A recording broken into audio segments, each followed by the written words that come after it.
আজ তোমাদের সঙ্গে দীঘা থেকে বাড়ি আসার জন্য কোনটা সবথেকে বেশি কমফোর্টেবল জার্নি হবে আর কত টাকা খরচা হবে, বা আমাদের মতো যারা আনপ্ল্যান্ড সার্টেন দীঘা ট্রিপ করছো যে গিয়ে কেমন লাগবে তার উপরে নির্ভর করে আমরা চলে আসব, বা মনে হলো যে হঠাৎ করে আমরা যে কোনো দরকারে সেদিনকাই বেরিয়ে পড়বো, তো সেই কারণের জন্য কিন্তু তোমরাও এই আমাদের মতো এরকম করতে পারো। কারণ আমরা যাওয়ার সময় এখান থেকে কলকাতা থেকে দীঘা যাওয়ার সময় কিন্তু কোনো রকম আসার রিটার্ন বাস বা ট্রেন কিছু বুক করিনি। তো সেই জন্য আমরা কিন্তু ঠিক করি যে যার একদিন যেদিন গেছিলাম তার পরের দিন আমরা চলে আসব সানডে।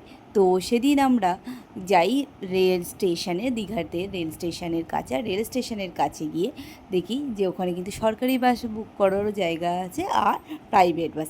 বাট আমরা প্রাইভেট বাস করে এসেছিলাম, কারণ আমরা যতটা ওখানে গিয়ে খোঁজ নিলাম দেখলাম যে দীঘাতে গিয়ে বাস বুক করলে গরমকালে এসি বাস বুকের জন্য কিন্তু আগে থেকে বুক করতে হয়, তা না হলে সিট পাওয়া যায় না। আর প্রাইভেট বাস অ্যাভেলেবেল থাকে, যার কিন্তু আমাদের পার হেড পড়েছিল 800 টাকা করে।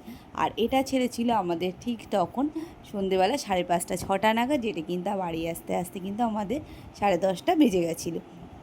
আর খুব তাড়াতাড়ি কিন্তু চলে এসেছিলাম, সেরকম কিছু যে রাস্তায় জ্যাম এইসবে কিছু পড়তে হয়নি। আর হচ্ছে যে বাস কিন্তু হল্ট করেছিল কোলাঘাটে, খুব ভালো একটা হোস্ট ধাবাতে।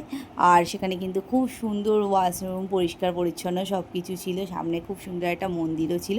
তো আমরা যা বলবো যে যারা যারা দীঘা যাওয়ার জন্য উৎসুক, তারা যারা আসতে গেলে কিন্তু এই বাসগুলোতে, ভলভো বাসগুলোতে বুক করতে পারো, খুব কমফোর্টেবল জার্নি হয়। আর আমাদের কিন্তু আসতে খুব একটা লেট হয়নি, বাট আমরা তাও মাঝখানে খাবার কিনে উঠেছিলাম বাসে। আর বাসে বেশ খুব সুন্দর এসি টেসি চালিয়ে কোনো রকম কোনো প্রবলেম হয়নি। কিছুক্ষণের মধ্যেই কিন্তু বলতে পারো আমার বন্ধুরা কিন্তু 8টার মধ্যে তাদের বাড়িতে নেমে যায়, আর আমরা ঠিক 10টা 10:30টার মধ্যে আমাদের বাড়িতে এসে চলে আসি।